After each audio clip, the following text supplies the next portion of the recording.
శ్రీ గణేశ పురాణము ఉత్తరార్ధ భాగము క్రీడాఖండము అధ్యాయము 47 దివోదాసు రాజ్య పరిత్యాగము.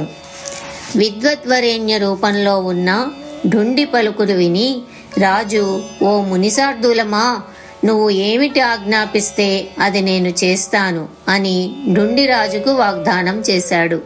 ఇక కాశీనగర వాసులందరూ ఆ బ్రాహ్మణునకు వసులై అన్ని పనులు విడిచి అతన్నే సేవిస్తూ వచ్చారు. ఒక పరి విష్ణువు బౌద్ధుని రూపం దాల్చి ఊరికి 5 కోసుల దూరాన నిలబడినాడు. అలా అవతరించి జనులను మోహపర్వశులను గావించాడు. ఆ విధంగా ఆకర్షింపబడిన కాశీపురవాసులకు వేదశాస్త్ర ధర్మ విరుద్ధములైన బోధలు చేయడం మొదలుపెట్టినాడు. జనులందర్నీ తన వశం చేసుకున్నాడు. జనులందరకు ఇలా బోధించాడు: భగవంతుడు తమ తమ హృదయాల్లోనే ఉన్నాడు కాబట్టి విగ్రహారాధన నిష్ప్రయోజనం. యజ్ఞ సమిధల కోసం కలకల్లాడుతున్న పచ్చని చెట్లను నరికివేయడం ఘోర పాపం. పశువులను బలి ఇవ్వడం మరీ పాపం. ఇక శ్రాద్ధ కర్మలు, కర్తలు, భోక్తలు సుష్టుగా భోజనం చేయడానికి ఏర్పాటు చేసుకున్నవే గాని వాటి ప్రయోజనం శూన్యం. ఇవన్నీ మానవుడు స్వప్రయోజనం కొరకు ఏర్పరచుకున్నవే తప్ప మరేమీ కాదు అని వైదిక కర్మ విరుద్ధాలైన బోధనలన్నీ చేశాడు. అతని బోధలు కాశీపుర వాసుల మనస్సుల్లో లోతుగా నాటుకున్నాయి. బ్రాహ్మణులు వారి వైదిక ధర్మాలను విడిచిపెట్టి భోగాలు అనుభవించసాగారు. ఇక అతడి బోధలు తలకెక్కిన స్త్రీలు వారి వారి ధర్మాలన్నీ విసర్జించి అడ్డు అదుపు లేక విచ్చలవిడిగా ప్రవర్తింపదొడిగారు. బ్రాహ్మణులు వైదిక కర్మలను పూర్తిగా మానివేశారు. అగ్ని కార్యాలు అంతరించిపోయాయి. యజ్ఞాలు, క్రతువులు ఎగిరిపోయాయి. వ్రతాలన్నీ అటకెక్కిపోయాయి. ఇళ్లలో ఉన్న పూజా మందిరాల్లో ఉన్న విగ్రహాలు పూజా పురస్కారాలు లేక బూజు పట్టాయి. ఇలా కాశీపురం మొత్తం కర్మబాహ్యమై ధర్మబాహ్యమై పాపాల పుట్టగా మారింది. ఒకనాడు బౌద్ధుడు తనంత తానే దివోదాసు మందిరానికి వెళ్ళాడు. రాజు వెంటనే అతనికి అతిథి సత్కారాలన్నీ చేశాడు. బౌద్ధుడు స్థిమితంగా కూర్చుని దివోదాసుతో, రాజా, నువ్వు ఎంతో వివేకవంతుడవు కాబట్టి నేను చెప్పేది జాగ్రత్తగా విను. కాశీనగరం పాపాలతో పండిపోయింది. నగరం అంతా తేజోవిహీనమైంది. బయట నుంచి పాపాత్ముడగు భైరవుడు పాలన సాగిస్తున్నాడు. పుణ్యం పూర్తిగా నశించిపోయింది. కాశీనగరం నరకకూపమవుతోంది అని చెప్పాడు. మహాత్మా, దీనికి పరిష్కారం ఏమిటో చెప్పండి. తమరు ఎలా సెలవిస్తే నేనలా నడుచుకుంటాను అని దివోదాసు బౌద్ధుని కోరాడు. అంతా కరుణా విష్ణుడగు విష్ణువు శంఖ చక్ర గదా పద్మములతో శోభిల్లుతున్న చతుర్భుజములతో దివోదాసు ఎదుట సాక్షాత్కరించాడు. తన యొక్క వ్యష్టి సమిష్టి సమన్వితమైన చిద్రూపమును ప్రదర్శించాడు. శ్రీమన్నారాయణ్ణి దివ్య మంగళ విగ్రహ దర్శనమైనందుకు పట్టలేని ఆనందంతో దివోదాసు గంతులు వేశాడు. తండ్రి శ్రీహరి, నీ దివ్య దర్శనం నాకు లభించినందువలన నా పితరులు తరించారు. నాకు నిస్సంశయంగా జన్మరాహిత్యం కలుగుతోంది. నీ దర్శనం అంత గొప్పది. పద్మనాభ, వాసుదేవ, అసలు వాస్తవం మనవి చేస్తున్నాను. దయ ఉంచి విను. నా మునుపటి రాజ్యాన్ని నేను విడిచి నేను తపస్సు చేసుకుంటున్నాను. బ్రహ్మదేవుడు బలవంతంగా నాకు ఈ రాజ్యాన్ని అంటగట్టాడు. ఇప్పుడు నీ దర్శనం అయింది. ఇక నాకు మరో జన్మ ఉండదు. కాబట్టి నాకు పరమపదాన్ని కలగజేయమని నిన్ను యాచిస్తున్నాను అని విన్నవించాడు. రాజా, విఘ్నేశ్వరుని ప్రసాదం వల్ల నీకు ముక్తి కలుగుతుంది. ఈ రాజ్యలంపటాన్ని విడిచి సుఖంగా ఉండు అని హితవు చెప్పాడు. నారాయణ్ణి హితవాక్యం విన్న దివోదాసుకు చింత పూర్తిగా తొలగిపోయింది. శంఖ చక్ర గదా పద్మధరుడైన శ్రీమన్నారాయణతో దివోదాసు అవిముక్తంను పాలించుటకు శంకరుడొక్కడే సమర్థుడు. అందుచేత ఈ రాజముద్రికను నీ పద సన్నిధిని ఉంచుతున్నాను. అని విన్నవించాడు. అంతా శ్రీహరి, రాజా, నీకు శంకరుడే ముక్తినిస్తాడని చెప్పి తిరిగి బౌద్ధుని రూపం దాల్చి శంకరునికి అముక్తమునకు రావలసిందిగా ఒక దూత ద్వారా వర్తమానం పంపాడు. దివోదాసు జ్యోతిషుని, బౌద్ధుని, గణపతిని మనసారా ధ్యానించాడు. రాజచిహ్నంను వదిలి తన పేరున ఉన్న ఒక ప్రసాదంను నిర్మించి అందు శివలింగంను ప్రతిష్ఠించి తాను తపస్సుకు మరలిపోయాడు. 47వ అధ్యాయం సమాప్తం.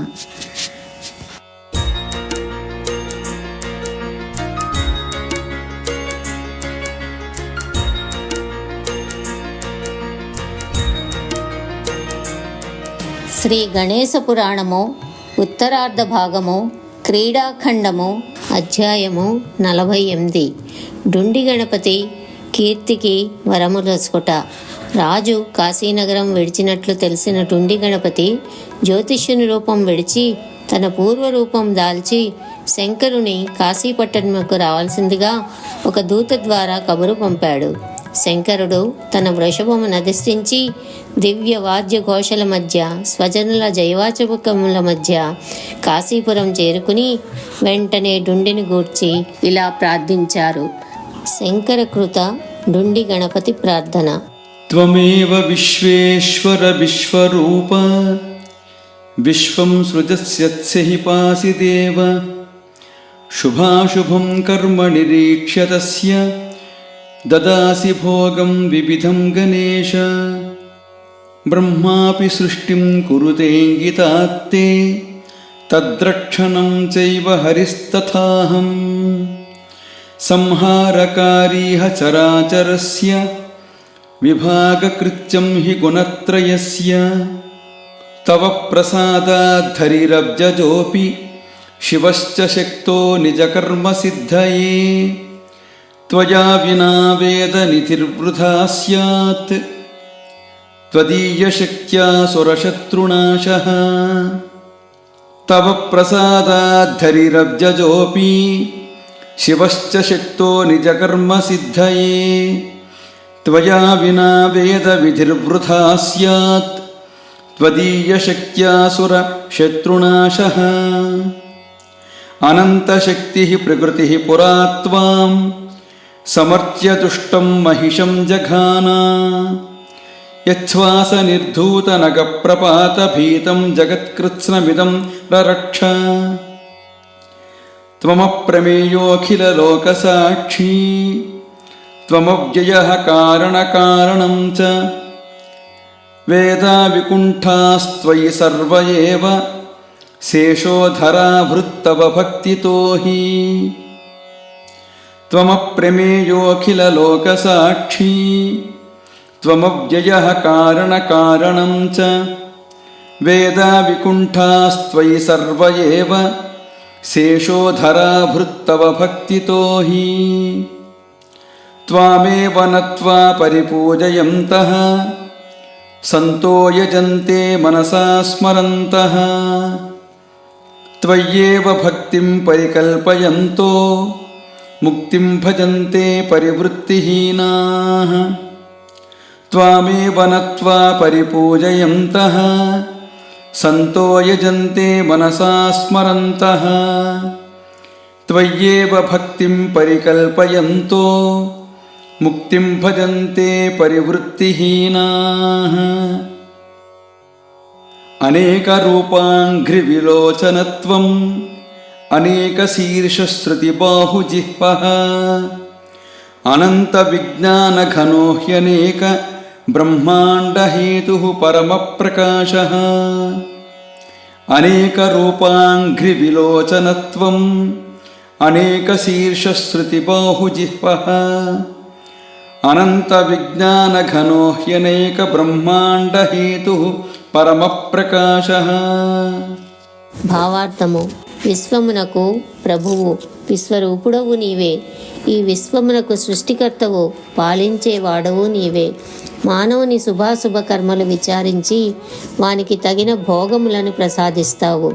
ఈ సమస్త చరాచర జగత్తు యొక్క సృష్టిని బ్రహ్మయు, పాలనయు, హరియు, లయమును నేను నీ సమ్మతితోనే చేస్తాము. అలాగే సత్వరజస్తమో గుణముల విభజనయు నీ అంగీకారంతోనే జరుగుతుంది. బ్రహ్మ సృష్టి సామర్థ్యమును, విష్ణువు పాలనా చాతుర్యమును, నేను లయశక్తిని నీ ప్రసాదం వల్లనే పొంది మా కర్మల యందు శక్తి కలవారమగుచున్నాము. నువ్వు లేని వేద విధి వృధా. నీ శక్తి వల్లనే అసురనాశము జరుగుతున్నది. అనంత శక్తి సంపన్నురాలగు ప్రకృతి స్వరూపిణి అయిన దుర్గా నీ కటాక్షం వల్లనే మహిషుని నిట్టూర్పు మాత్రంతోనే కొండలు ఎగిసి పడతాయేమో అన్నంత భయం కలిగి ఉండే జగత్తును దుర్గ రక్షించగలిగింది. నీవు అప్రమేయుడవు. అప్రమేయ అనగా కొలతలకు అందంది. ఇది ఇంత మాత్రమైందని చెప్పుటకు సఖ్యము కానిది. నీవు సమస్త లోకములకు సాక్షిభూతుడవు. నీవు అవ్యయుడవు అనగా కారణకారణుడవు. వేదములు విష్ణులోకము నీ అందే ఇమిడి ఉన్నవి. నీ ఎందుగల భక్తితోనే ఆదిశేషుడు భూమిని శిరస్సుపై ధరిస్తున్నాడు. సత్పురుషులు నిన్ను నమస్కరించి యజనశీలు రగుచున్నారు. యోగులు నిన్నే స్మరిస్తూ అంత్యకాలంన ముక్తిని పొందుతారు. నీవు అనేక రూపాలు, లెక్కనేనన్ని పాదాలు, అనేక నేత్రాలు, అనేక శిరస్సులు, అనేకమైన చెవులు, చేతులు, జిహ్వలు ధరించుదవు. నీవు అనంత విజ్ఞాన కనివి, అనేక బ్రహ్మాండములకు హేతువు. నీవి మిక్కిలు ప్రకాశవంతుడవు. దేవా, నీ చేతనే కాశీనగరం చల్లగా చూడబడుతుంది. నీ దయవల్ల నాకు కాశీ వియోగ బాధ పోయింది. నాకు తిరిగి వారణాసి లభ్యమైంది. ఈ పురమును, నా భక్తులను ఎల్లవేళలా రక్షిస్తూ ఉండు. నువ్వు, దండపాణి, భైరవుడు మీ ముగ్గురు లేకపోతే కాశీనగరమే లేదు. మాఘ శుద్ధ చతుర్థి భౌమవారమున ఎవడు చంద్రోదయ సమయాన నిన్ను పూజించి అప్పాలు ఉండ్రాళ్ళు నీకు నివేదిస్తాడో వాడి కష్టాలు నువ్వు నశింపచేసి వాడి సమస్త కోరికలు తీర్చాలి. ఇదే నా అభ్యర్థన. ఫలశ్రుతి: ఎవడు శంకరకృత డుండి గణపతి స్తోత్రమును ప్రాతకాలన లేచి శుచిగా 3 సంధ్యలయందు భక్తితో ఒక్కసారి పఠిస్తాడో వానికి భుక్తి ముక్తి రెండూ కలుగుతాయి. అట్టువారికి గణపతి ఇహమందు ధర్మార్థ కామములన్నీ ప్రసాదిస్తాడు. డుండి గణపతి నామాంకితుడై 3 లోకాల్లోనూ ఖ్యాతి గడిస్తాడు. డుండి గణపతి అని పేరు స్మరిస్తే చాలు, సర్వ పాపాలు పోతాయి. ఆ నామస్మరణమే ముక్తిప్రదము. నామం స్మరించినంత మాత్రమే సర్వారిష్టాలు తొలగిపోతాయి, సర్వకార్యాలు సిద్ధిస్తాయి. ఇలా గణేశుని స్తుతించి శివుడు గండకీసులతో నిర్మించిన డుండి వినాయక విగ్రహమును అక్కడ ప్రతిష్ఠించి ఆ స్వామికి చుట్టూ ప్రాకారములతో కూడిన సుందర దేవాలయంను నిర్మించాడు. సర్వదేవతలు డుండి గణపతిని అర్చించి వారి వారి తావులకు మరలిపోయారు. శంకరుడు అమిత భక్తిపరుడైన దివోదాసుకు ముక్తిని ప్రసాదించాడు. ఈ విధంగా గృత్సమధుడు కీర్తికి డుండి గణపతి మహత్యం తెలియచేశాడు. ఎవని కటాక్షం వలన కీర్తి పుత్రుడు తిరిగి బతికాడో ఆ మహాగణపతి మహత్యం చెప్పి తన ఆశ్రమానికి మరలిపోయాడు గృత్సమధుడు. పిమ్మట కీర్తి కుమారుని తీసుకుని తోటి ముత్తైదులను వెంట పెట్టుకుని ఏ పుణ్యక్షేత్రమో ముక్తిపదమో డుండి గణపతికి స్థావరమో ఆ కాశీపట్నానికి వెళ్ళింది. అక్కడ జరుగుతున్న మహోత్సవంను కళ్ళారా చూసింది. డుండి గణేశుని మనసారా ధ్యానించింది, చేతులారా పూజించింది, నోరారా స్తుతించింది. మాఘ శుద్ధ చతుర్థి మంగళవారంన స్వామిని అనేక పత్రాలతోనూ, బిల్వ సెమీ పత్రాలతోనూ, దూర్వాంకురులతోనూ పూజ చేసి బంగారు గిన్నెల్లో ఉంచిన రకరకాల పిండి వంటలు, అప్పాలు, ఉండ్రాళ్ళు నివేదించింది. సమస్త ఉపచారాలు సమర్పించింది. నృత్యం చేసింది, వాద్యాలు వాయించింది. ఆమె అనేకమైన ముత్యాల హారాలు, రత్నాల హారాలు, సువర్ణాభరణాలతో ముంచెత్తడం వలన ఆమెకు స్వామి ముఖం కనబడలేదు. అందుకు ఆమె కొంచెం చింతించింది. భక్తుల తొక్కిడి తగ్గే వరకు స్వామి ఆలయ ప్రాంగణంలో వేచి ఉంది. పుత్రుని ముందుంచుకుని నిశ్చల భక్తితో నిరాహారహై అన్య చింతనలు మాని స్వామినే పుత్రునితో సహా ధ్యానిస్తూ స్వామి ఎదుట నిలబడింది. మాతాపుత్రుల భక్తికి మెచ్చి డుండి గణపతి విగ్రహం నుండి వెలువడ్డాడు స్వామి. సర్వ అలంకార శోభితుడై విరాజిల్లుతున్న కిరీటంతో, దశబాహులతో, నేత్ర పంకజ కాంతితో, ముత్యాల హారాలతో, రత్నాల హారాలతో, సువర్ణ హారాలతో, నూతన కాంతులేనుతున్న విశాల వక్షస్థలంతో, పీతాంబరధారి అయి ధవళద్యుతులను వెదజల్లే దాంత కాంతితో మాతాపుత్రులకు దర్శనమిచ్చాడు. కన్నులు మిరుమిట్లు గొలిపే కోటి సూర్యప్రభలతో వెలిగిపోతున్న స్వామిని చూసి మాతాపుత్రులు ఆనంద సాగరంలో మునకలు వేశారు. ఆశ్చర్యచకితులై చేతులెత్తి నిలువెత్తు నమస్కార నీరాజనాలు అర్పించారు. అంత స్వామి వాత్సల్యపూరిత నయనాలతో, ఉవ్వెత్తున ఉట్టిపడుతున్న అనురాగంతో ఆదరంగా, అమ్మా సుందరి, మర్మం విడిచి నీకే వరాలు కావాలో కోరుకో. కోరిన వరాలు తప్పక ప్రసాదిస్తాను. అమ్మా, నాకు బాహ్యాడంబరాలతోనూ, రత్నాల ముత్యాల హారాలతోనూ, అనేక ద్రవ్యాలతోనూ పని లేదు. నాకు ప్రీతిని కలిగించేది శమీపత్ర మందార పుష్పముల పూజ మాత్రమే అని తెలుసుకో అని చెప్పాడు. కీర్తి పట్టరాని ఆనందంతో డుండి వినాయకుని ఇలా ప్రార్థించింది. నిష్కలో నిరహంకారో నిర్గుణోసి జగత్ప్రభుః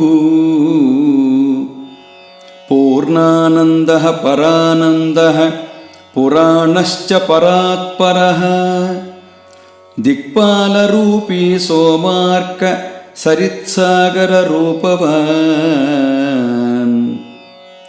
త్వమేవ పృథ్వీ వాయురాకాశః తేజ ఏవ చ జలం తథాంతరిక్షం చ గంధర్వోరగరాక్షసాః చరాచర స్వరూపస్త్వం దీననాథ కృపానిధిః వినాయకాదిరూపేణ వ్యక్తిం ప్రాప్తోసి సాంప్రతం అద్య మే నయనే ధన్యే జన్మభర్తా సుతోప్యయం పితరౌ చ కులం శీలం రూపం జ్ఞానం తపోపి చ జన్మాంతరీయ పుణ్యేన దృష్టః క్షిప్రప్రసాదనః తవైవ చాజ్ఞయా దేవ స్థాపితా స్వతవాభిధ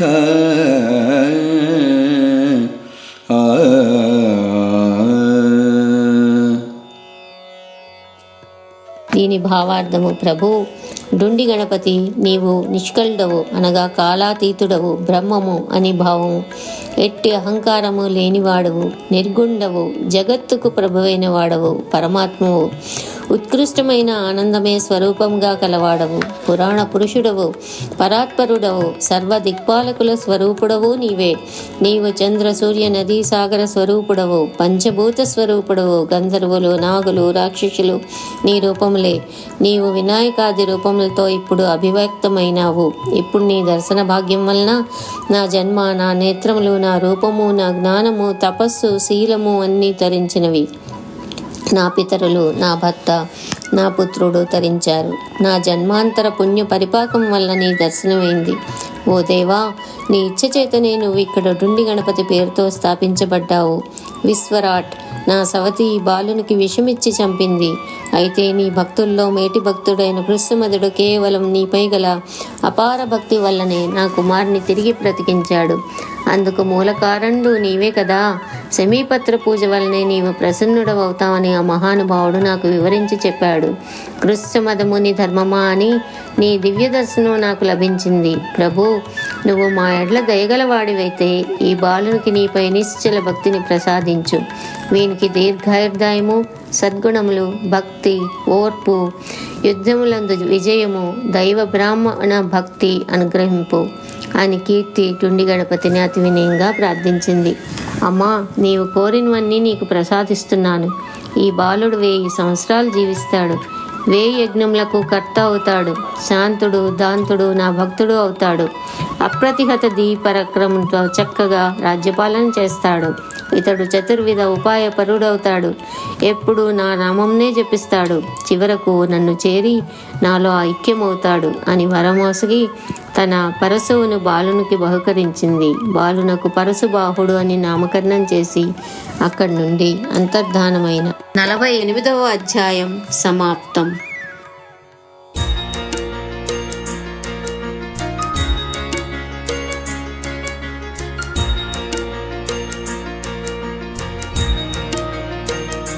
శ్రీ గణేశ పురాణము ఉత్తరార్ధ భాగము క్రీడాఖండము అధ్యాయము 49 శమీమందార ప్రభావ వర్ణనము.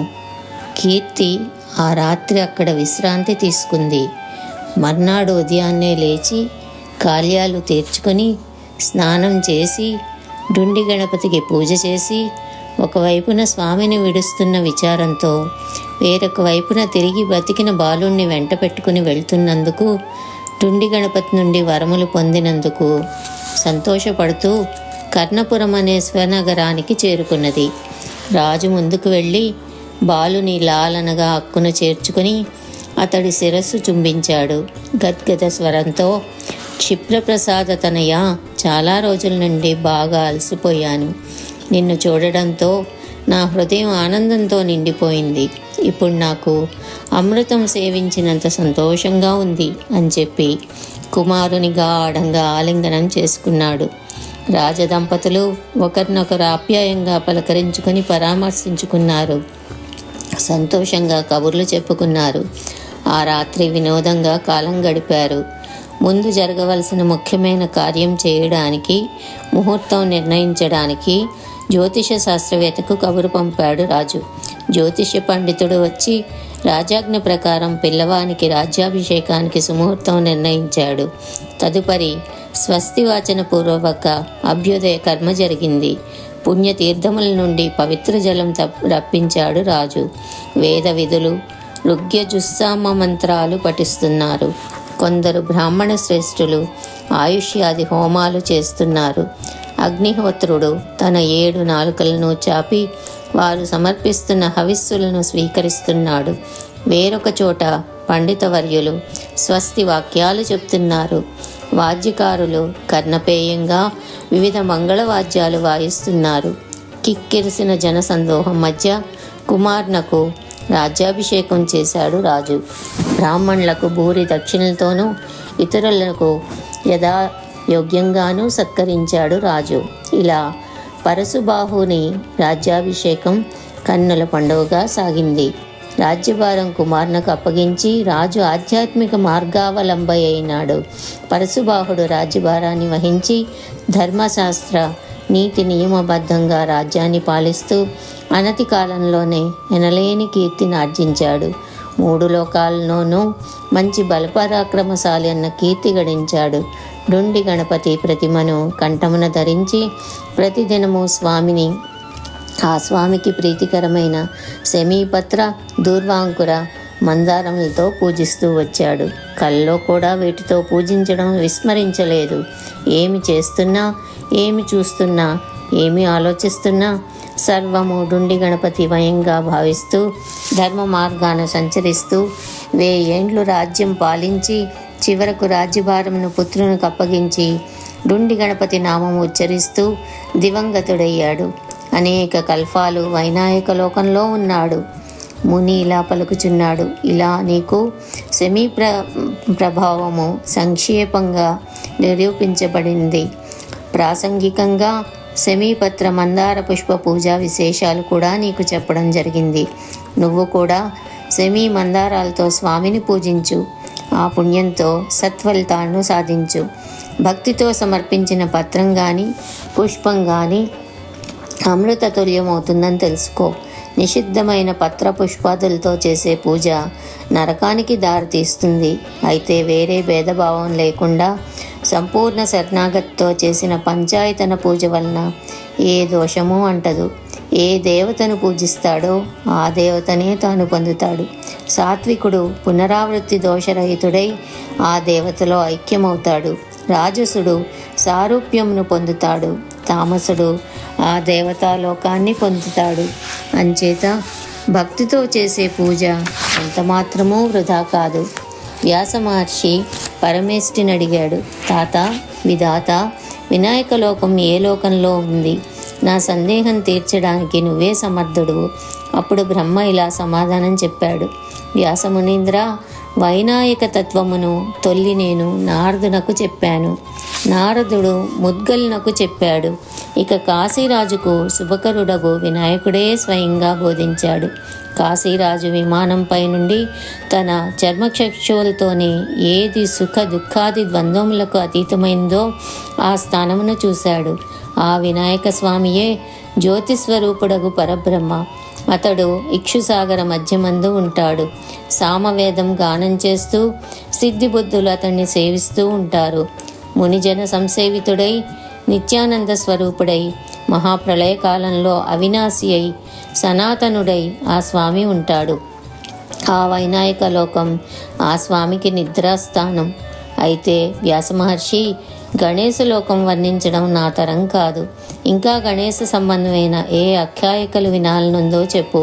నాకు తెలిసిన మేరకు నీకు విశదపరుస్తాను. 49వ అధ్యాయం సమాప్తం.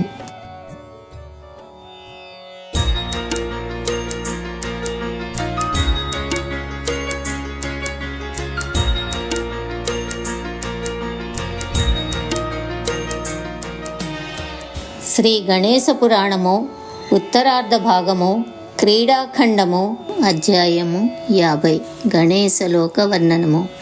వ్యాసమునీంద్రుడు తిరిగి బ్రహ్మను ఇలా ప్రశ్నించాడు. అయితే పద్మసంభవ, కాశీరాజు పరమ పవిత్రమైన గణేశలోకంలో స్థానమును ఎలా పొందగలిగాడు? బ్రహ్మదేవుడు ఇలా సమాధానం చెప్పాడు. తీర్థయాత్రలు సేవించుకుంటూ ఒకప్పుడు ముద్గల మహర్షి కాశీరాజు దగ్గరకు వచ్చాడు. రాజు సకల మర్యాదలు చేసి ముద్గల మహర్షిని ఇలా ప్రశ్నించాడు. మహర్షి, గతంలో ఎవడు వినాయక లోకాన్ని పొందాడు? నేను ఎలా ఆ లోకాన్ని పొందగలను? ముద్గలుడు ఈ విధంగా సమాధానం చెప్పాడు. ప్రఖ్యాత వైనాయక లోకంలో స్వానంద భువనమని నిజలోకమని 2 ఉన్నాయి. లోక కంటకులైన దేవాంతక నరాంతకులనే 2 దైత్యులను అంతమొందించడానికి వినాయకుడు పైలోకం నుండి దిగివచ్చి మనుష్యలోకంలో అవతరించాడు.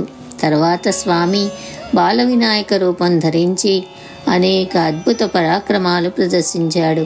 నిజభక్తుడైన శుక్లుడనే పేద బ్రాహ్మణునకు ఇంద్రునకు సైతం అలభ్యమగు ఐశ్వర్యంను ప్రసాదించి వాని దరిద్రాన్ని పోగొట్టాడు.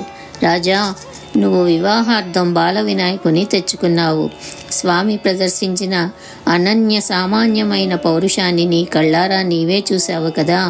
నువ్వు స్వామిపై అమిత భక్తి విశ్వాసాలు చూపావు కాబట్టి ఓ రాజా, నువ్వు తప్పక వినాయక లోకాన్ని పొందుతావు.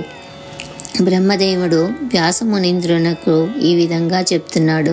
వ్యాసమునీంద్ర, ముద్గలుడు వెళ్ళిన తర్వాత కాశీరాజు చాలా కాలం వినాయకుని కొరకు నిరీక్షించగా లీలామానుష విగ్రహుడగు వినాయకుడు కశ్యపుని ఇంట అవతరించి ఎంతోమంది దైత్యులను అంతమొందించాడు. అనేక విధముగా ఆటలాడాడు. శుక్లుని ఇంటికి వెళ్ళి అతడి కటిక దరిద్రాన్ని పోగొట్టాడు. తిరిగి కాశీరాజు భవనాన్ని చేరుకున్నాడు. అతి బలవంతులైన దేవాంతక నరాంతకులని 2 క్రూర రాక్షసులను సంహరించాడు. పిదప క్షీరసాగర మధ్యమందున్న స్వానంద భవనం పొంది అక్కడ హాయిగా ఉన్నాడు. వినాయకుని వియోగం భరించలేక రాజు కుమిలిపోయాడు. ఉన్మత్తునిలాగా ప్రవర్తించాడు. ఎల్లవేళలా వినాయకునే స్మరిస్తూ వచ్చాడు. రాజు ప్రవర్తన చూసి మంత్రులకు మతిపోయింది. ఆ సమయానికి ముద్గలుడు ధ్యానం విరమించి రాజమందిరానికి వచ్చాడు. ముద్గల మహర్షికి రాజు సకల మర్యాదలు చేసి, మహర్షి, నీ దర్శనం వల్ల నేను తరించాను. నా పితరులు తరించారు. నా కులం తరించింది. నీ దివ్య దర్శనం సంసార తరణం. అట్టి నీ దర్శనం నాకు లభించింది. అది నా మహాభాగ్యం అని మునిని వేనోళ్ల స్తుతించాడు రాజు.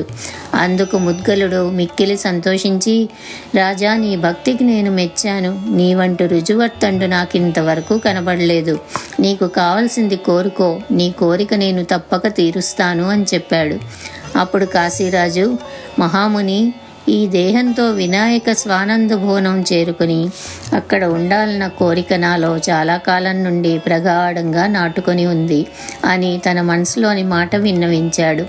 అంతటా ముద్గలుడు, రాజా, నీ కోరిక తప్పక నెరవేరుతుంది. నువ్వు భువిలో 5000 సంవత్సరాలు సకల సంపదలు అనుభవించి పిదప పునరావృత్తి వర్జితమైన శాశ్వతమైన వైనాయక లోకాన్ని తప్పక పొంది ఆకల్పాంతం అక్కడే ఉంటావు అని ముద్గలుడు చెప్పాడు.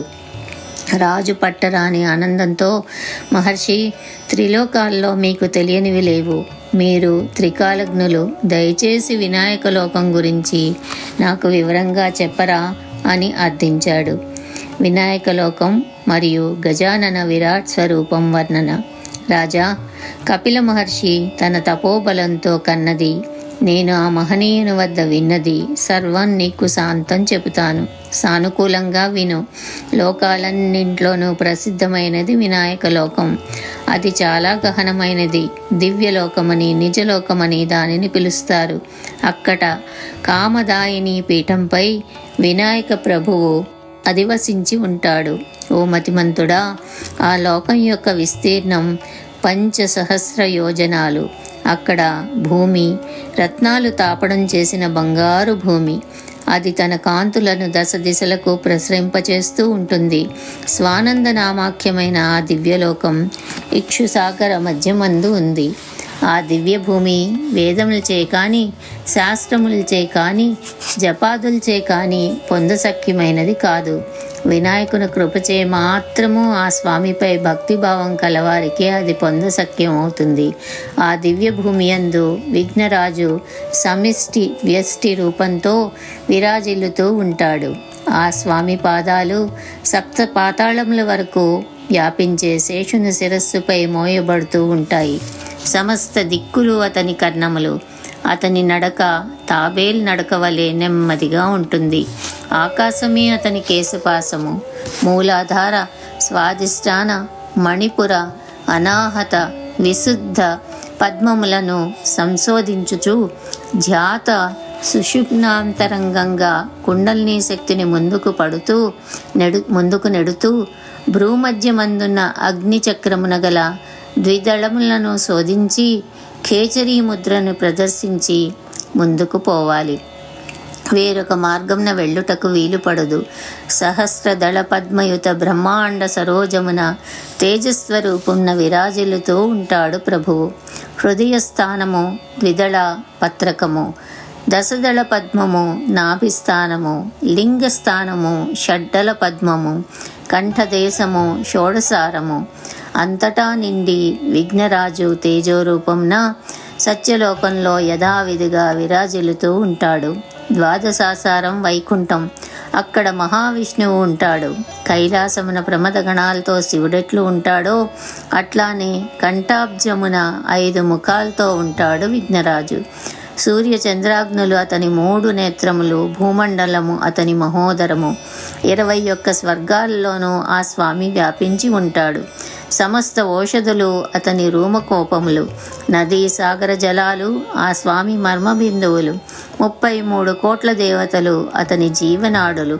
సమస్త విశ్వములను దాటి వ్యాపించి ఉన్న ఆ విరాట్ స్వరూపునకు ఈ బ్రహ్మాండమంతయు రేణువుతో సమానము. మేరు శిఖరము అతని కింజల్కము. మునిపుంగవులు 1,000 యోజన పర్యంతమగు శూన్యమును దాటితే అచ్చట భ్రామిక అనే శక్తి ఉంటుంది. ఆమె చుట్టూ భ్రమరములు తిరుగుతూ ఉంటాయి. పద్మాసనగత ఆధార శక్తి. ఆ శక్తి యొక్క మస్తకమందు కామదాయిని శక్తి బంగారు కాంతితో ప్రకాశిస్తూ ఉంటుంది. 1,000,000 సూర్యప్రభా సమానమగు శక్తి ఆమె మూర్ధమందు విరాజిల్లుతూ ఉంటుంది. అది అతి భయంకర వదనం ధరించి ఉంటుంది. 1,000,000 సూర్య సంకాసమగు ఆ శక్తి యొక్క కాంతి దశ దిశలకు వ్యాపించి ఉంటుంది. దాని ఉనికి పట్టు విస్తీర్ణము 1,000 యోజనములు. 1,000 మణిమండిత స్వర్ణకాంతులతో స్వానంద భవనం విరాజిల్లుతూ ఉంటుంది. దాని చుట్టూ కాంతులు ఎన్నుతూ అసంఖ్యాకమైన గృహాలు ఉంటాయి. దాని ఉత్తరమున ఇక్షుసాగరం ఉంటుంది.